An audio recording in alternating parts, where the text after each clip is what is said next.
ভাই মুভি নিয়ে কিছু বলবো না, ডিরেক্টর নিয়ে বলবো রায়হান রাফি ভাইয়ের জন্য নারায়ণগঞ্জের ভাষায়। রায়হান রাফি ভাই আপনি একটা মাল, এক কথা আপনি একটা মাল। আচ্ছা বাকি যারা মুভি দেখবেন তারপর বুঝবেন, ক্লাইম্যাক্সের কোনো শেষ নাই, ক্লাইম্যাক্সের কোনো শেষই নেই, শেষ পর্যন্ত দেখতে লাস্ট মিনিট পর্যন্ত।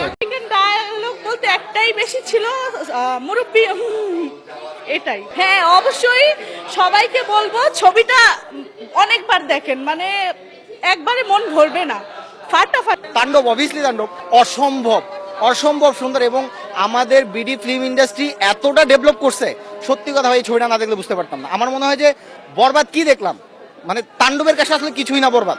ভাই রে ভাই, মানে রায়হান রাফি সত্যি, মানে আসলে ওনারা জড়া ধরার তো আসলে মানে চান্স পাই না, যদি পাইতাম জড়া দিতাম। ভাই আপনার এই মাথা কই থেকে আসে, আপনি কি দেখেন, আপনি কি খান, তার আসলে এই প্রশ্নটা আমার করার খুব ইচ্ছা। এইরকম ব্রেন দিয়ে এইরকম ছবি মানে জাস্ট অভাবনীয়।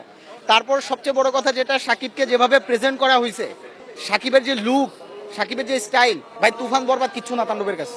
তাণ্ডব যারা দেখছে তারা এক বাক্যে বলবে তুফান বরবাদ কিছুই না তাণ্ডবের কাছে।